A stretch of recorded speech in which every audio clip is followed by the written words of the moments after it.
The next step is to crop the canvas to a square. Using a square image makes it easier to set up in 3ds Max. In this case, you need a canvas of 900 by 900 pixels to accommodate the largest image or layer, which is the top view.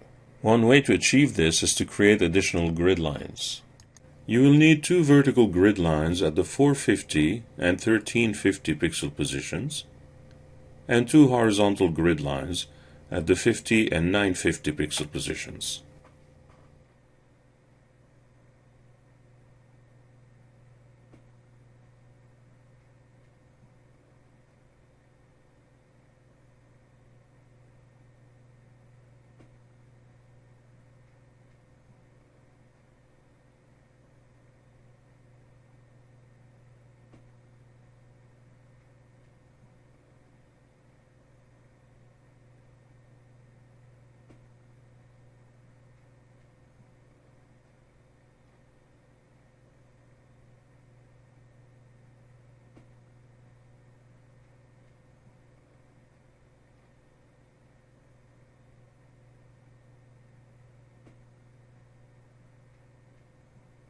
Once this is done, use the crop tool to reduce the canvas to the area within the grid lines. Before you save these out and use them in 3ds Max, it is a good idea to give them a blueprint look. Aesthetics aside, remember that selections in 3ds Max are white and therefore difficult to see against a white background. Change the foreground color to pure blue, RGB 00255. Create a new layer at the top and fill it with that color. By default, the newly created layer hides everything beneath it. Set the blending mode to multiply and bring down the opacity to about 30%. The paper is now bluish like you would expect on a blueprint, but the ink is still just black.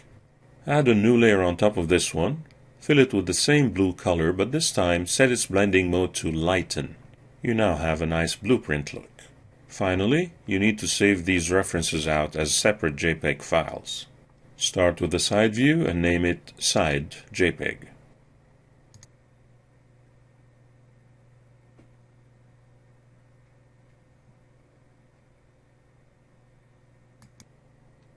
You can then hide the side layer and save out the file Nose JPEG.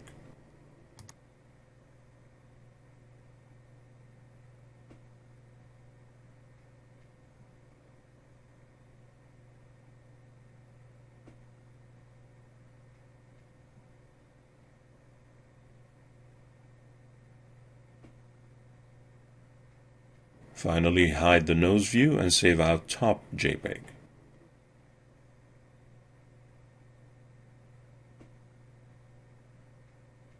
If you wish to keep your layers, you may want to save the file in the image editing application's native format, such as PSD. In 3ds Max, begin by creating a plain primitive in the top view. Set it to be 900 by 900 units in size to match the size and aspect ratio of the saved bitmaps. Set the width and length segments to 1. Center the object at 000.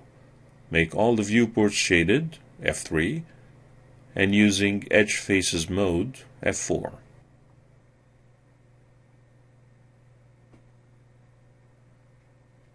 Finally, disable the grid, G, in all viewports. You are now ready to create and apply material to this object.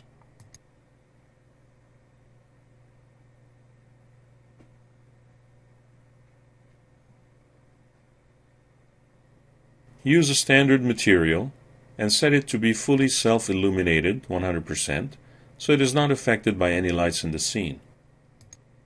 Drag out the diffuse color input and choose bitmap. You will start with the top reference image of the airplane.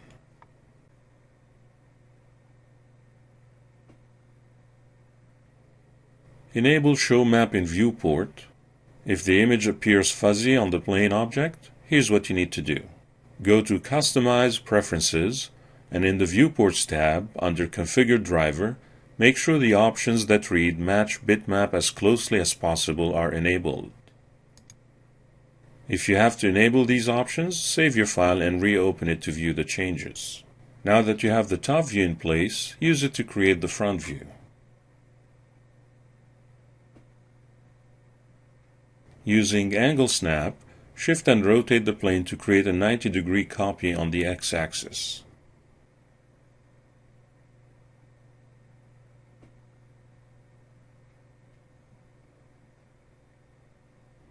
In the Material Editor, select all the nodes and duplicate them using Shift-Drag.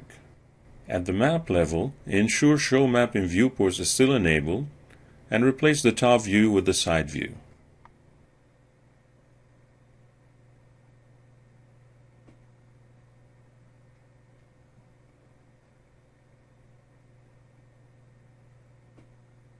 Apply the newly created material to the copied plane.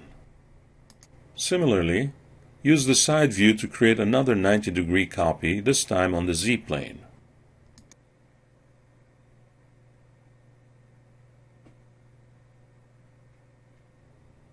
As you did earlier, set up a third material based on the nose reference, and then apply it to the copied plane.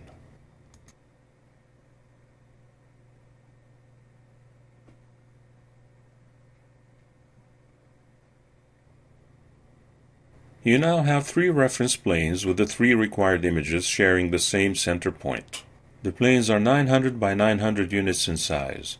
Using the Move tool, move them by half that distance in the appropriate directions so they look like size of a box.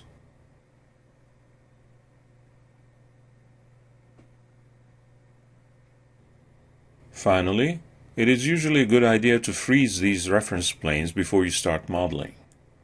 However, freezing an object grays out the bitmap applied to it.